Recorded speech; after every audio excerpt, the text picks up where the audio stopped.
This is the Detroit Sports Podcast Network. What's going on, Detroit sports fans? Welcome back to the Fan Reporter Show, made by fans for fans, powered by the Detroit Sports Podcast Network. I'm Nick, and sitting right across from me is my boy Andrew, who's going to give you this week's topics. The Pistons swept the season series against the Raptors. So should the Pistons fans be hoping to face them in the playoffs? We also have a mock draft making waves in Detroit with prediction that the Lions move up to grab Dwayne Haskins. We give our thoughts on that and more right now. So, do you want to? Do you want to start off with the Lions talk, or do you want to start off with the Pistons talk? Yeah, let's tackle the Lions talk real quick. You want to tackle the Lions talk first? Okay, that's a good plan, just because we have a little bit more on the Pistons that we wanted to talk about. So, because we're going to break down that Pistons topic a little bit more than just talking about the playoff potential matchup. But so recent mock draft came out from, I want to say it was CBS Sports. I want to say it was RJ White, I think. Yeah. Had a mock draft having the Lions trade up with the Buccaneers at number 5 to go from pick 8 to pick 5 to grab quarterback Dwayne Haskins out of Ohio State. And obviously, as soon as that happened, the hot take artists went nuts. You know, Lions Twitter went crazy. It even made its rounds around NFL Twitter as well, just because it's a big time trade. Yeah. If I recall, it involved the Lions trading like their second or third round pick as well. Did it specify what they trade? I'm sure it did. It did in one of the articles that I read. Lions get number 5 and 70 for number 8 and 43. There you go. So they get a first and a third, or a first and a fourth? 70 would be a third. First and a third, and they give up their first and second. Yeah. So to move up 3 spots, that's a lot. First and a third, you have to move up 3 spots, and they give up a first and a second. Yeah, so I give up first and second, move up 3 spots, and they get a third round pick out of it. Yeah. Man, the draft picks are so highly valued in the NFL. It's nuts. But anyways, he says the Lions met. He says the Lions met with Haskins at the combine, then spent free agency throwing gobs of money at players like Trey Flowers, Justin Coleman, Jesse James. It sure seems like they're laying the foundation to make a run, and the blueprint in the current NFL is to do it with a rookie deal QB. I'd expect Stafford to remain the starter in 2019, then hit the trade block the next offseason. So obviously, there's a lot of speculating going on with the ideals here of trading up to get a quarterback out of this year's draft. It's an interesting one to look at, though. It is something that I've always, been a believer in. If you're going to win in today's NFL, in a lot of ways, it is using a rookie quarterback, so you can spend big money around them. Exactly. The Seahawks, when they won, they did it that way. Russell Wilson was on his rookie deal. All the teams that are starting to come up now, you're seeing it with them. I mean, the Rams, Jared Goff's on a rookie deal. The Chiefs, Pat Mahomes on a rookie deal. So you're looking at some of the better teams in the league are helmed at the quarterback position by players on rookie contracts. So it allows them to stack the team around them and bring in guys like Sammy Watkins, Tyreek Hill, Travis Kelce, keep him on board. Stack your backfield up. It allows a lot of flexibility for players for teams to build around a young quarterback and give them the best opportunity. Which is not what the Lions have done. Yeah. They've put a lot of money into their franchise quarterback right now. I'm in the belief that this is with a caveat that they're able to trade Stafford either this offseason, during the season next year, or in next offseason. They're able to move that contract to make way for a Dwayne Haskins in his sophomore year. Maybe let him sit a year behind Stafford, kind of learn the playbook, learn the ropes of being an NFL quarterback, and then start him day one next year.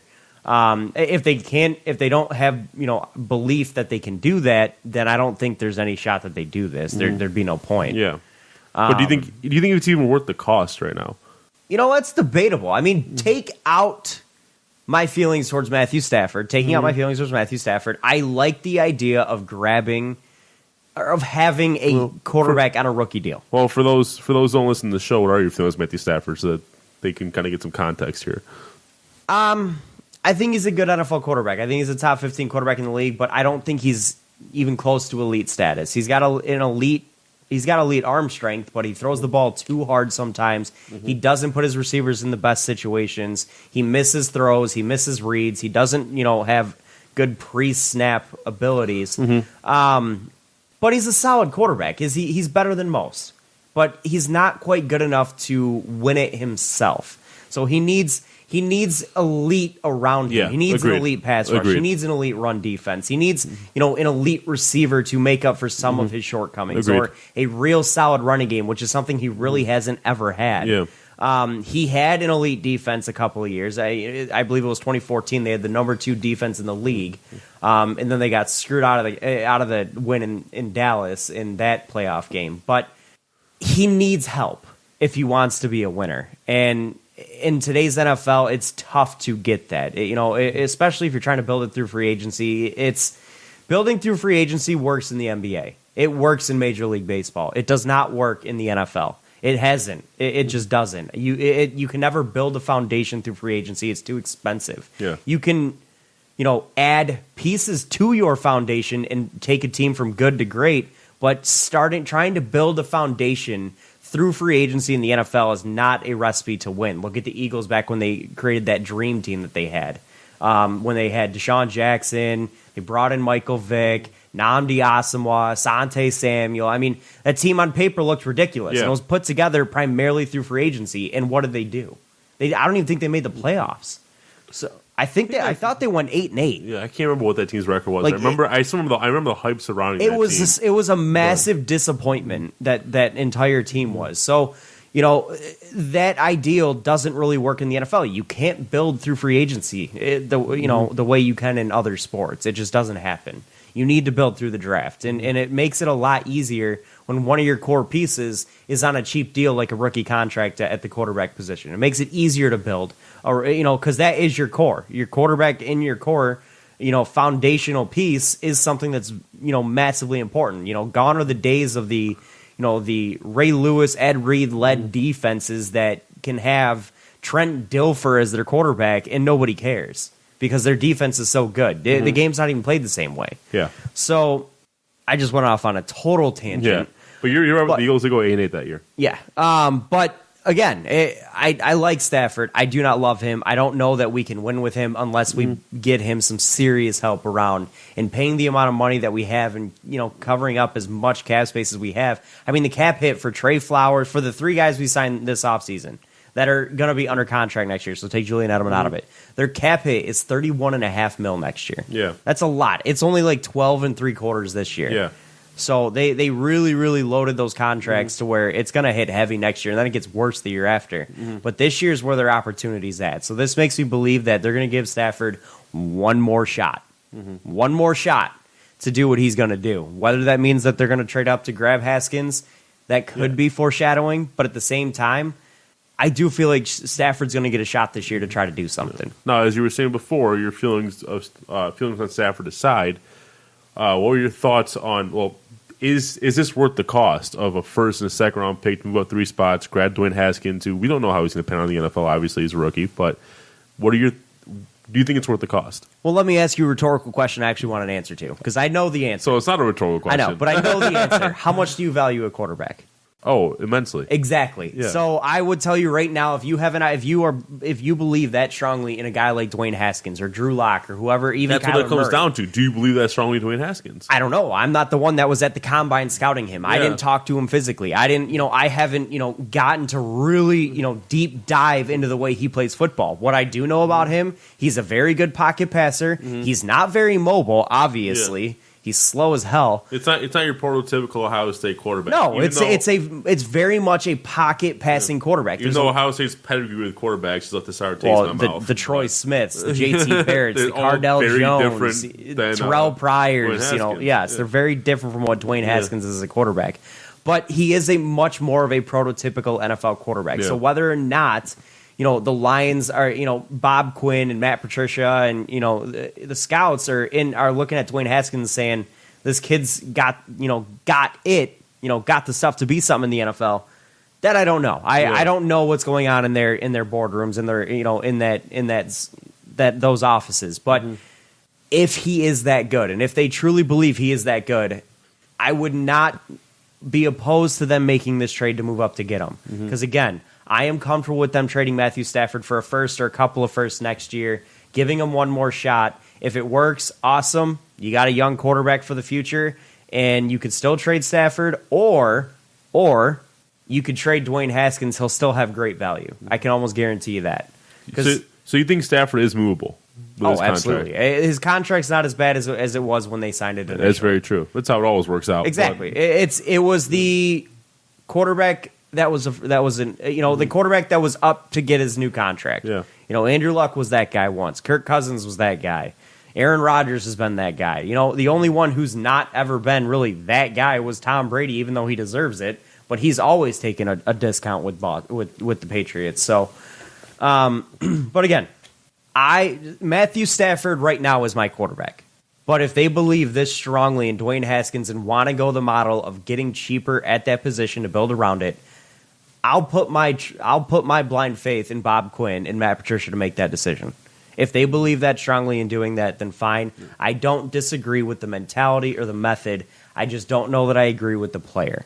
What about the argument that the Lions have multiple holes they still need to fill and can't really afford to be great on draft cap? Oh, they absolutely have a ton of holes that they need to fill. But again, you're looking at a draft where a lot of those holes are in positions that are very deep in this draft. Edge rush, you can get good edge rushing talent in the third round. And actually, from what I've seen from Bob Quinn's drafting abilities, is he finds good edge rushers fairly late. Deshaun Hayden's been a very solid player, and he found them pretty late. Yeah. Deshaun Hayden was a steal. I mean, absolutely. I don't understand how Deshaun Hayden dropped to us, because that was a guy that multiple analysts were projecting to be a high value pick in later rounds, and you're like, all right, his stock's probably going to rise. Never did. Never did. Landed right in our lap. Yes, and obviously, the secondary corner is a position of need. However, fun fact about Justin Coleman, who, yes, he primarily played nickelback at Seattle. However, when he was with New England, 2/3 of his snaps were outside. So he's no stranger to playing outside there. So he can play there. Will the Lions play him there? I don't know. But he can. Now, do I think they still have, wants or needs to go get there's another secondary corner to play alongside or opposite Darius Slay? Yes, I do. They still are. The Tracy Walker project's going to happen this year, whether we like it or not, at safety. So we may be looking at filling that need. I really could make the argument that they need another linebacker again. But these are position groups that we can find in some of the later rounds of the draft. We'd have that second, third round pick. We'd have 2/3, we'd have a fourth, we have fifth, sixth, seventh. We have those picks that we can find some of these guys. Plus, if we're talking the Dwayne Haskins project, we're looking at next year. We're giving Matthew Stafford the best shot he can this season. But beyond that, we'll have our first round pick next year. We'll have our second round pick, third round pick, pending other trades. But we'll still be able to build capital there. Plus, we'll have next year's free agent market too, and we'll have the ability to spend the money. So it's something that we can do at that point. So that's why, again, I am willing. I don't necessarily love the idea, but I am willing to put my blind faith in Dwayne Haskins or in Bob Quinn and Matt Patricia to make this decision. Do I agree with Dwayne Haskins being the guy? Not so much. I don't know. I don't know. Does he look like he could be a good quarterback in the NFL? Yes, but so did Christian Ponder. I mean, there's plenty of names we've seen just not pan out whatsoever. So, but again, Matthew Stafford is my quarterback right now, and I am perfectly fine moving forward with him as is. Even after the money that the Lions threw around this offseason, they still have $29.5 million in cap space this year. That's going to go down next year, obviously, but they have some cap space still. They can still make some moves where they need to in depth plays and things like that. But right now, Matthew Stafford's my quarterback, and I would personally prefer that they continue to build there, continue to build around that. Maybe grabbing what I would consider in something to make your pass rush elite in the first round. Montez Sweat. I know the heart condition issue came out. Reports are saying that it's mild, won't affect his draft stock. I've heard differing reports on that too. But if the Lions are able to clear him and the medical staffs clear him from other teams as well, Montez Sweat would be perfect. I want an elite pass rush to help make this team better, and that's one way we could do it is by grabbing a Montez Sweat or a Clelin Ferrell or Rashawn Gary's name's come up a lot. Not my favorite prospect, however, he's still an elite athlete. There's no question about that. But again, I would prefer them go elsewhere and just continue to build what they have before they look at a quarterback again, unless they truly just don't believe in the guy. Okay. What would you do? Well, no, personally, I mean, again, I'm hesitant to just because I'm not a huge fan of the quarterbacks in this draft in general, so that's why I'm kind of hesitant to trade up. You're not the only one. There's been a lot of analysts that say that every quarterback, none of these quarterbacks in this year's draft would be graded above any of the first-round quarterbacks from last year. So, which surprised me about Kyler Murray. Yeah. But Kyler Murray's the only Kyler Murray's the only one I could say. Yeah, I probably grade him above some quarterbacks from last year. But other than that, not a huge fan of these quarterbacks this year. But I'm not either. I also would not blame them for trying to get some insurance on Stafford, but. There is Absolutely other not. positions I'd like to address in the first round, so I wouldn't be the biggest fan of that trade, but I wouldn't be insanely upset about it either. No, like I said, I can get on board with the mentality and the idea. I just don't know that I like the player that it would be, that the execution will be with. So, again, I wouldn't. I mean, if you were to tell me that they were going to do it with Tua Tagovailoa next year, dude, I'm on board 100%. Yeah, agreed. But not so much this year. Yeah. All right, let's move on to some hoops. So the Pistons had a really interesting week. Having two that's to say the least. Really embarrassing losses in big games, the Nets and the Heat. Extremely important games, especially that Nets game, because once they lost to, I believe that in that Nets game, they ended up falling back into the 7th seed. Now we're back up 1.5 games ahead of them, and we're playing a game tonight against the Cavs. But the Heat are starting to make some noise, though. They're at that 8th spot, but they're only 2.5 back of the Lions, the Pistons. But in that same week, we completed a season sweep of the Toronto Raptors. Yes, and this time with Kawhi Leonard. Yes, and he played well. And he had a great game as well. So I want to start off with this. Oh, you want to start with the Raptors game? Yeah, I want to start. You want to start with the high note, not end with the high note? Well, because fine. Well, let's start with because a lot of my other stuff I do want to branch out the Raptors game with. So let's start with Brooklyn and Miami. Okay, what happened? I think it was a mixture of fatigue, hot streaks coming to an end. It was a perfect storm of negatives for the Brooklyn. Pistons. It was their third game in 4th nights, and it happened to be the second of a back-to-back. Yes, and they also, I mean, Drummond was a big... Not making excuses, but... Drummond, I've watched him in those 2 games. He's just looked absolutely gassed. He still put up some solid numbers, but he's looked gassed. I mean, I think he played like... was way down. Yes, and I think he had played like 40, 41 minutes like the night before, or a little bit before that or something like that. He played a lot of minutes in a game, and since then he just hasn't looked the same. Again, I think this was a mixture of fatigue and, the hustle plays weren't there. You're not getting as much jump. You're not getting as much leg underneath your jump shots. I mean, Luke Kennard showed that. It was a mixture of things. Again, a perfect storm that, honestly, you could argue was led by fatigue. Again, 3rd game of 4 nights, which at this point in the season, you got to be ready for. Yeah. But also, at this point in the season does take more of a toll on you all. Yes, it does. It's tough. It's a grind at this point. But nobody shot very well for the Pistons that night. It was not... We shot 27.8% from the field, 23.5%. Yeah, the shooting was absolutely terrible. Yeah. Absolutely, we couldn't buy a bucket. And I mean, they got out rebounded by the Nets, which is when you have the best rebounder in basketball. How do you let that happen?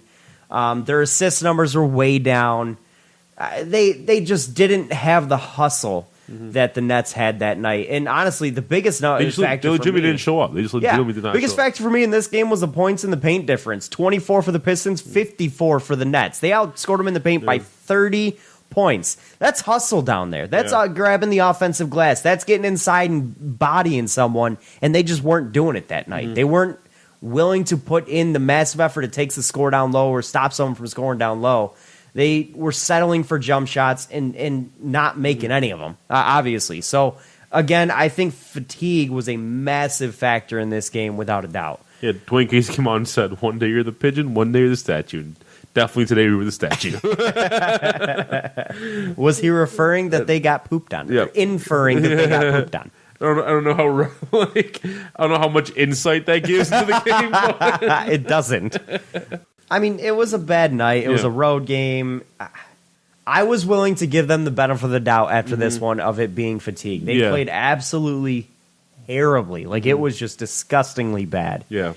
So disappointing to watch this. Nobody was good. Nobody. Not a single player was any good. But then you get to 2 days later against Miami, Almost an identical performance. Yes. Oh, boy. 74 points as opposed to 75 points. We actually put up less points, but They going shot into a the little half, bit better. going to the half, it didn't seem too bad. We got off to a slow start. We picked it up, and then we just never left the locker room after that because third quarter we got outscored 33-8 by the Miami Heat, and they never it's looked always back. the third quarter with this team, man. They always come out of the locker room in the second half just so flat.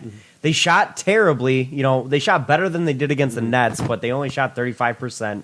The numbers that kind of stick out to me from this game is the rebounds number. Yeah. 51 for Miami with 13 offensive boards and 37 for the Pistons with 10 offensive boards. That means they only grabbed 27 defensive boards. It's not like Miami shot the lights out. They only shot 46.5%, which is solid, but that's not, you need to be grabbing more than 27 defensive boards to, get yourself in a game. And then 17 turnovers is never a situation that's going to win you basketball games either. And again, the paint differential, 30 for the Pistons, 50 for the Heat. Yeah. Again, they're just getting beat down low in both of these games, and they were a major factor. And it comes with aggressiveness too. You notice that they were not attacking the rim like they were in previous Well, I'll tell you right now, this is arguably Andre Drummond's worst game of the year. Yes. He played absolutely terrible in this game on both 5 sides turnovers, of the floor. 6. Yeah. He fouled out. Yeah. Only played 24 minutes, but 9 boards, 5 points, 5 turnovers. The guy was absolutely terrible. Yeah. And, again, this is where I'm saying when it comes to Drummond that fatigue was a massive issue. The guy just didn't have the heart to play. Blake Griffin was terrible as well, 13 points, 4 boards, 3 assists. Nobody was good in this game either. You can argue Luke Kennard was okay. Not really, but... And it's similar to the Brooklyn game where we could not get a shot to fall. Again, from 3, 21.6%. From the field, 35%. They shot better than against Brooklyn. Even from the free throw line, 66.7%. That's... They also didn't get to the line very much. 18 free throws for the game. Yeah, that's not... It's... When I see him shooting this poorly, yes, there's a lot of it that has to do with aggressiveness and getting to the basket and getting high percentage penetration, shots. ball movement. They were settling for long twos a lot in this game. They weren't willing to hustle and get dirty down low. But at the same time, fatigue can directly cause that. Oh, 100%. And as well as missing shots, this will all be directly caused by fatigue. I don't want to give them I do not give them the benefit of the doubt. I don't want to give them an out and say if there were 2 great games this season that they needed to rise to the occasion, regardless of situations or regardless of stipulations behind it. These were the 2. Yeah. They needed to rise up and play these games. I don't care how tired they were. I don't care if they would have played 6 games in 7 days. Save it for the Laker game. Yes, save it for the Laker game. Save it for the Cavs game. That was not a game they could afford to sit back and just do nothing. Mm-hmm. It was terrible. Mm-hmm. It was massively disappointing. Hot streaks came to an end. Again, I really do put a lot of blame on fatigue, but also was mentality. Yeah. They did not want to work in that game. They looked totally disengaged, and this was the worst basketball I've seen the Pistons play arguably all year. Yeah. This looked like a team that just did not want to win. This looked like a team that just did not care to win a ball game or even be in it. Mm-hmm. So the mental aspect was a big issue, just every bit as much as the physical aspect for them. They weren't, making the extra passes that we've seen them do so well since the All-Star break. They weren't, getting dribble penetration. They weren't, pounding it inside and playing, smash mouth defense on the other side of the ball. They didn't seem to care about what they were doing out there. They were just totally disengaged, and that's what led to a lot of this. And Blake Griffin and Dwayne Casey basically echo what you just said. Blake Griffin came out and said after the Heat game, it's about our mental fortitude and coming out and having a better mindset at the beginning of games, myself included. I'm not excluding myself from that at all. If we have any fight about us at all, we'll come out and rectify that. And then Dwayne Casey also came out and said, for 2 games in a row now, we didn't come out in playoff mode. There's nothing schematically. There's nothing X and O wise. It's all our approach. We have to understand at this time of year, the only thing you can do is scrap and play hard. I 100% agree with that. It's not a schematic thing. It's not an X's and O's thing. Mm-hmm. It's a mentality and an effort thing at this point. This is where you got to grind out some wins. And the Pistons, I've seen them grind out wins in the last 14 games, but throughout the season, I've struggled to see them have the ability to do that. But this is where you got to find the extra gear and just kick into it and make it happen. Mm-hmm. You got to find that extra, that extra burst of energy and make something happen, because everybody's tired. Everybody's fatigued. Everybody's banged up. So you got to come out of the locker room after you've had your rest or you're fresh and make something happen with it. The two quarters where they came out of the locker room supposedly fresh, they went down by 12 in the first quarter to battle back in the second, and then they just got blown out after halftime in the third quarter. That was just no excuse for that. No excuse. They got to come out of the locker room better. It's not a schematic thing. It's an effort level thing and a mentality thing, and they've got to be stronger in those two aspects of their game if they want to make something happen here. But so when it looks like they did bounce back and finally get that swagger and that energy back against the Raptors. They did beat the Lakers in the prior game, but I mean, who cares? It was the Ingramless, Lonzo-less, LeBron-less Lakers. I mean, they were literally playing Kyle Kuzma and his grandparents. But they scrapped against the Raptors, and they came out. Oh yeah, they came out with a tough win. But what struck me the most about this win, and it was something that we were noticing over that stretch of games over the last month or so, was how smart they were playing, and in this specific instance, how patient of basketball they were playing. This one was all about patience. They were not rushing. They weren't making stupid mistakes. Even Kennard, who we praised in the past month for his shooting, for his aggressiveness now, and for he only took one shot.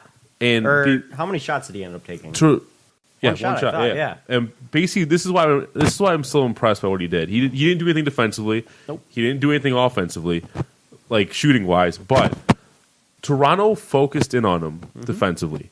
They made him one of their focal points to try and stop. They got in his face and wouldn't let him have that open three. Instead of trying to get frustrated and chuck shots, he created for his teammates. Instead of them, rolling off of him on using his man as a help side D player on the pick and roll, they had his man stay with him, and they had brought someone else over, or didn't pick up Reggie Jackson. They went under the screen instead, and that's where Reggie was actually able to get some points off this. He was able to penetrate and make something happen. He scored 20 that night. Yeah.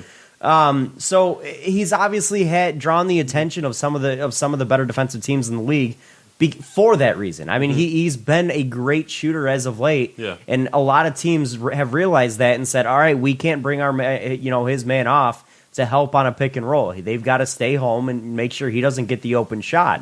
And that's opened things up for the rest of his team. He's stayed active on the offensive end of the floor without putting up numbers, and that's something that's been that a lot of players bought the intangibles. Yes, that a lot of players don't get enough credit for, and he was one of them in this game that was a big factor without putting up the stats. But you did have solid games from guys like Reggie Jackson, and Blake Griffin played well, and Drummond had a little bit of a bounce back game as well. The effort level was there. There's no question. We've swept the season series against Toronto now. Three games. How much of this? Now, here's one interesting thing that came out of this game was Pistons were actually favored here.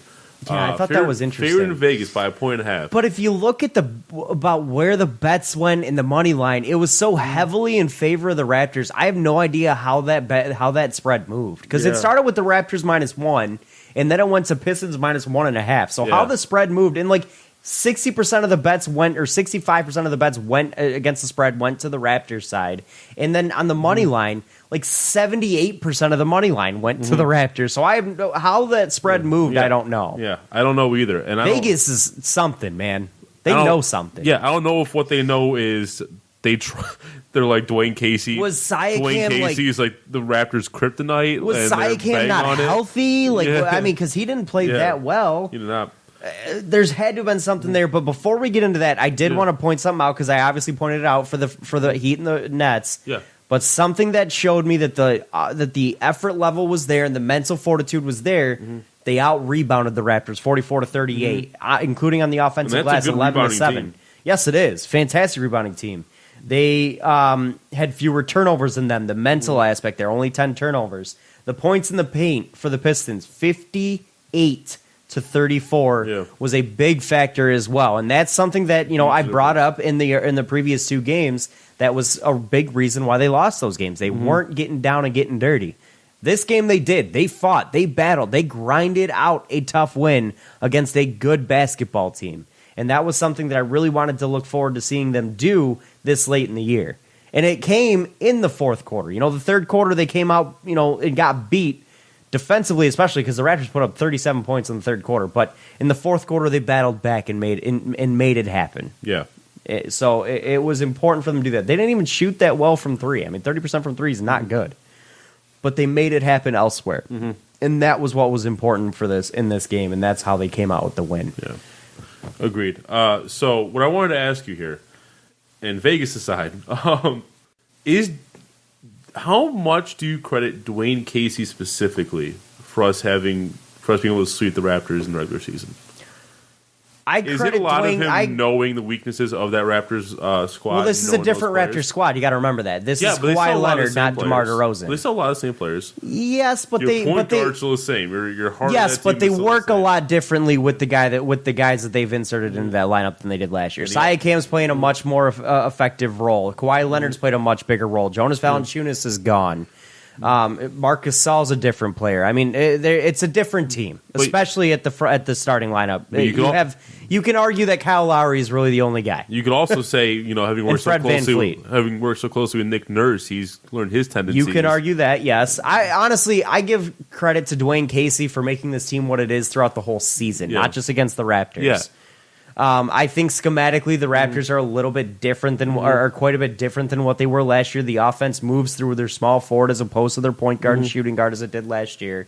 Marcus Gasol doesn't get as many opportunities. Siakam's a lot more involved. Schematically they're a different team than what they were under Dwayne Casey. So you're thinking it's more we just match up really well with them than Dwayne I do Casey think the Pistons match up fairly solidly. Don't get me wrong. Dwayne Casey deserves a lot of credit here. Yeah. He absolutely 100% does. There's no question about that.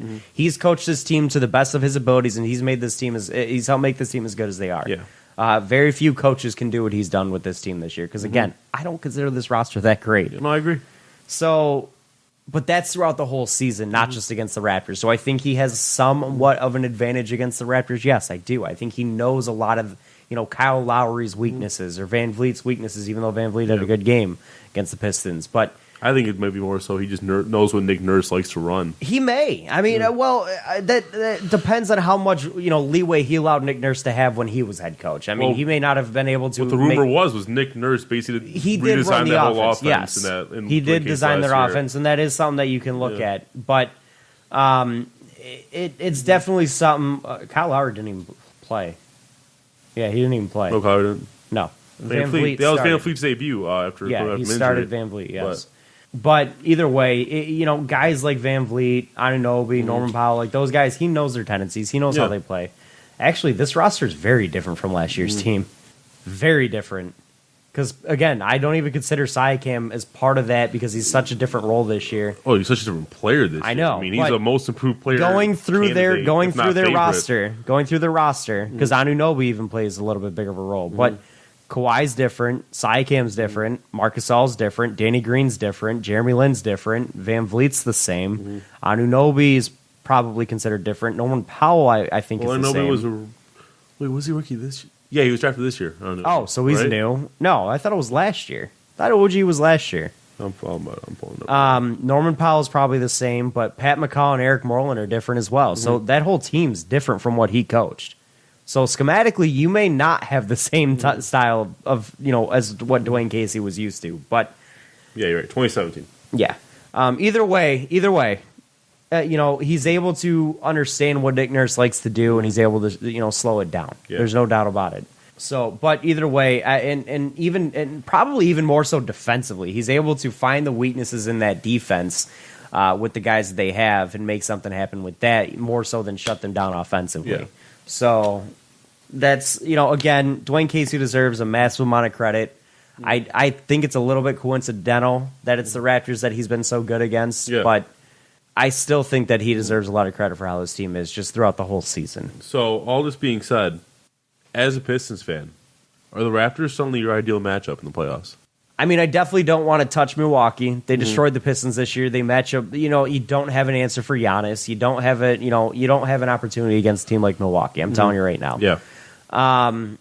I definitely don't want to touch the Sixers. That's a team that will wipe the floor with the Pistons. Sixers are 3 right now. Joel 4 games Embiid Raptors owns Andre Drummond. He literally has real estate in his head. Yep. I don't want to have to deal with Tobias Harris, Jimmy Butler, JJ Redick, Ben Simmons, and JoJo. Like, that's just a nightmare scenario. We don't have that kind of talent to stop that. And so I don't want to touch the Sixers team. The Celtics at times are vulnerable, but I would consider all around them to be a better team than Toronto. Still, even though Toronto, there's virtually no chance you play the Celtics. I know in the first round, but in Indiana you have no chance to play. So it's one of those other 3 teams. It's probably going to be the Raptors or the Sixers. It's either Toronto, Philly, or Milwaukee, and out of those 3, I'd say I want Toronto. We've proven we can beat them. They don't have the high level talent, I would argue, outside of Kawhi that the Celtics have. I mean, Jason Tatum, Al Horford, Kyrie Irving, Terry Rozier, Jaylen Brown. The list goes on and on with that team. You look at the Raptors, it's Kawhi Leonard, it's Kyle Lowry when healthy, even though he disappears in the playoffs. He never's been good in the playoffs. Van Vliet on some nights and Siakam most nights. I mean, that's their team.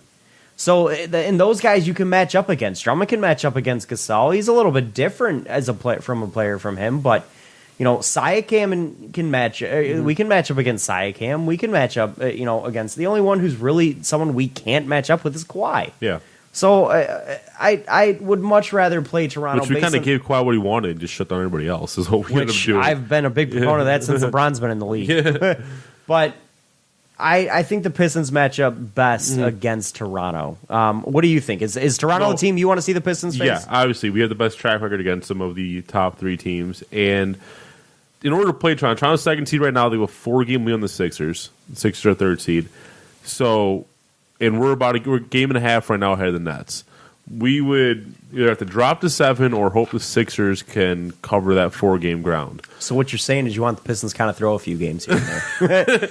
Unless do you think the Sixers can catch the Raptors? No. 4 games with about 10 to play, no. 10 to 12 to play, I don't think so. That's a lot of ground to make up. This Raptors team is still good. I don't foresee them being able to make up that ground. I think 12 is the number. It's a lot of ground to make up in 12 games. Yeah. A lot of ground. You would need a torrential slide from the Raptors. You would need to go 8-4, and they would need to go 4-12, and that's only to tie them. So was the loss 4-8? Sorry, was the loss of the Brooklyn Nets just foresight by Dwayne Casey? No, that team just sucked that night. They were terrible that night. All right, that brings us into our next discussion, though. Unless you have anything else to add, no. real quick. Go ahead. With the fatigue that we saw from the Pistons against the Nets and against Miami, and it came out today that Griffin was going to be rested for the Cavs game tonight because Dwayne Casey's actually worried about his workload. This is only the 3rd game that Griffin's missed all season. Is this we talked about this last week, but now this has just become all the more real with those 2 games and the fact that we're actually resting Griffin tonight. Is resting players a viable option for Dwayne Casey down the stretch? Yes and no. I think he's got to pick his spots very carefully, and there's not a lot of opportunities. I would argue that this Cavs game is a big opportunity. Yeah, I actually would have wanted them to. I would have wanted to see game? The Lakers game was one that you could argue, but this one, the Cavs game especially, I would have actually liked to see them rest both Blake and Drummond. Yeah, give their 2 big men an opportunity to get some rest, and the reason being, they don't have a game for the next 2 nights either. So that's 3 days of rest that you'd give those 2 guys, and that's something that's extremely valuable this late in the year that can really set you on the right path to close it out and move into the playoffs. But obviously, we're only resting Blake. So, but again, I think there are games. If you pull up the remaining schedule for me, let's pick some games that they could have an opportunity. Give me dates along with opponents. Looks like at the end, we're almost at the end of the first. The Pistons are up 32-25. I hope to God they win this game because Cavs suck.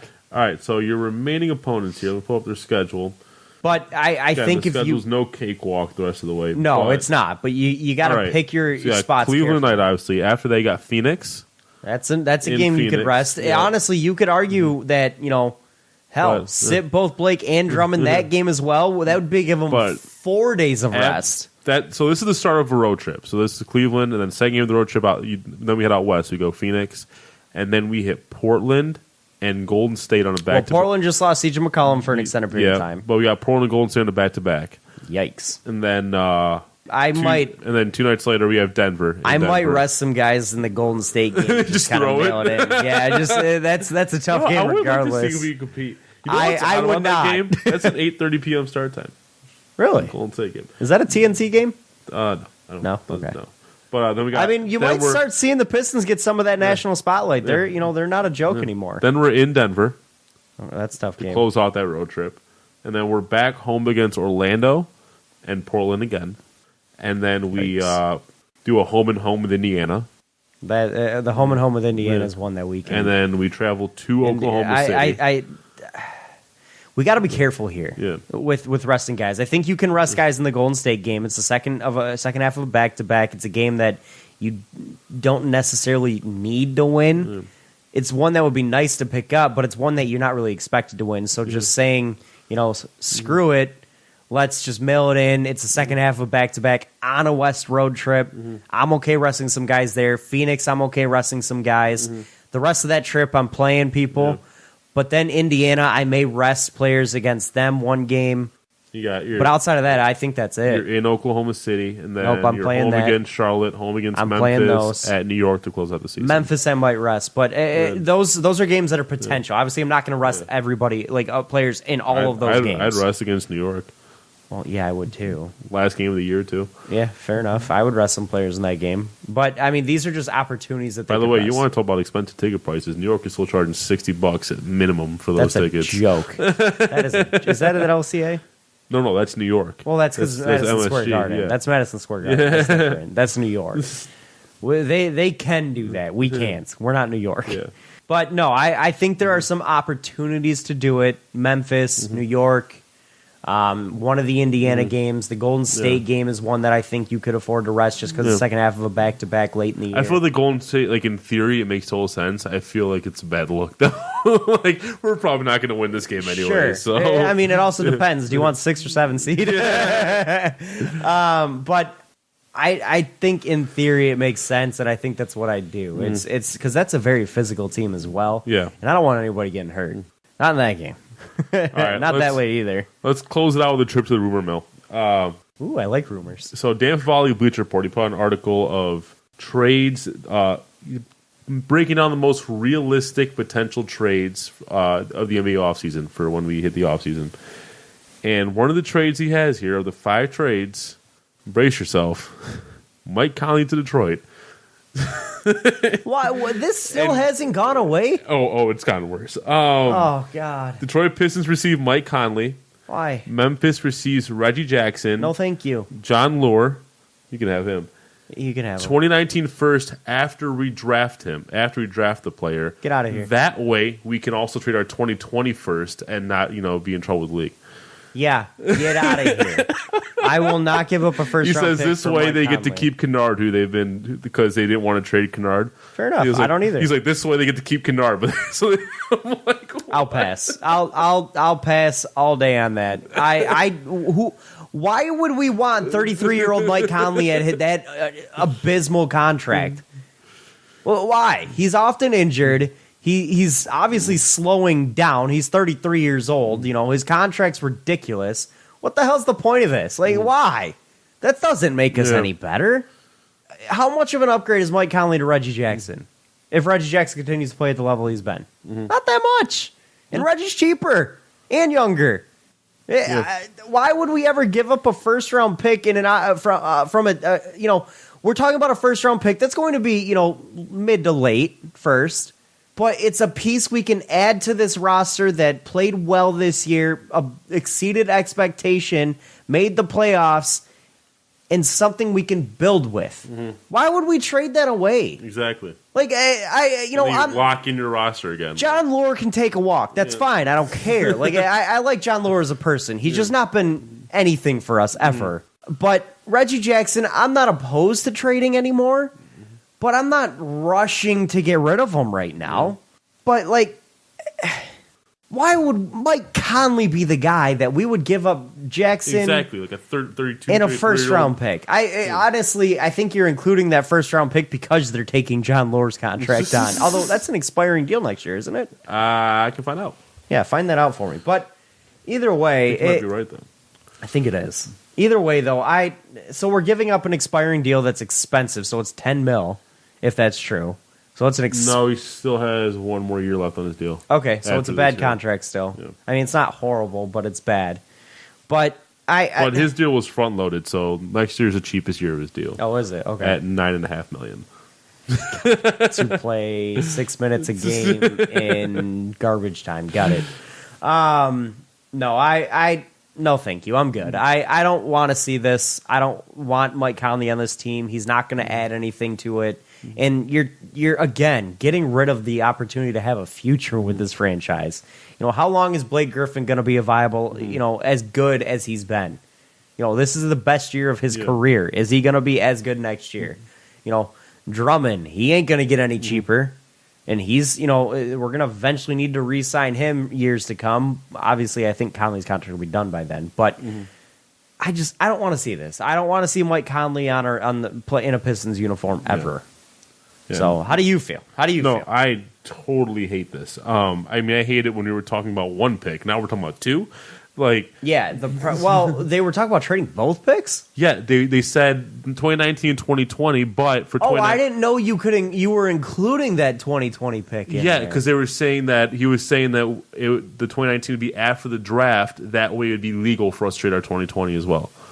For 33-year-old Mike Conley? Are you kidding me?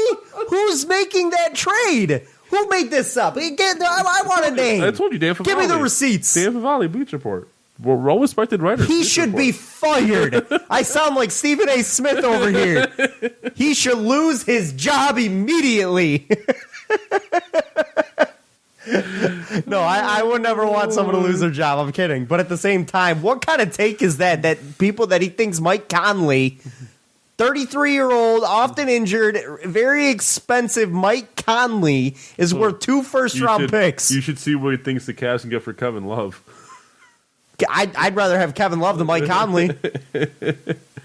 He's got Kevin Love going to Charlotte for Bismack Biyombo, Malik Monk, 2019. Monk's been kind of a disappointment. 2019 first round pick 30 days after he signs, and then a 2020 first round pick with a top 7 protection. Jesus, that's a lot. He just doesn't value first round picks. I don't think. Apparently not. He's like throwing. And that's that's a lottery pick. That's a Charlotte pick. Like that's not a playoff pick. What is this man doing with his life? Like he's not doing a good job. Nope. Like I wouldn't ever wish someone, lose their job, but that is not. Why would anybody want Mike Conley for 2 first-round picks? He's not worth that. Even healthy, he's not worth that. That contract makes him not worth that. The age makes him not worth that. You know what's bad? There's GMs that say LeBron's not even worth that, and you think Conley is? There's Pistons fans in this comment section agreeing. I'm done. I'm done. Why? What in what universe is that a good trade? Like you'll see the comments like a Pistons fan will be like, "This is a terrible idea," and then the comments to their comments are all like, "What do you mean? Like 2 first-round picks is definitely worth it for Mike." Like just going at it. How?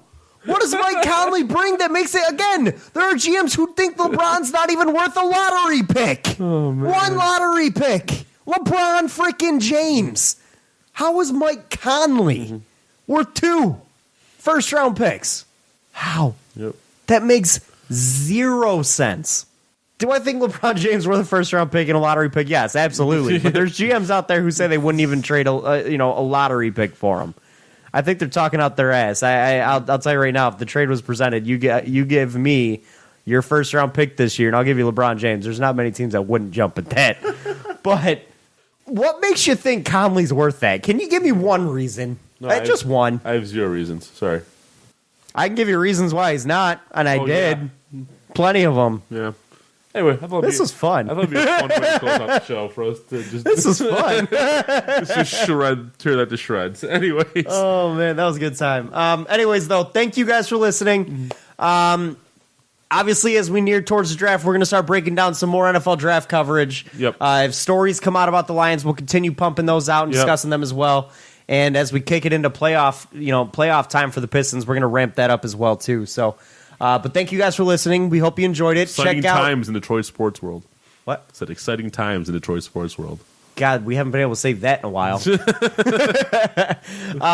But check out our nationally broadcast show. That's weird to say. Our Check out our live stream on Twitch. Our live show on www.twitch.tv/The Fan Report. It takes a national, national look at things. We're starting to get into March Madness. Where I can't say that, can I? We're starting to get into... It's called bracketology. Bracketology, there we go. So scratch the double M word out. We're starting to get into bracketology and break that down. The NFL draft is coming up pretty soon. We're doing some mock drafts, so we hope you guys check that out. Hit us up on Twitter at Real Fan Report. Follow Detroit Sports Podcast at Detroit Podcast. And again, we thank you guys for downloading. This has been the Fan Reporters by fans. For fans. Coming at you guys live. Not live, actually. Wow, that was from the show. Anyways, you guys have a good one. We'll catch you next week. Peace out. Peace.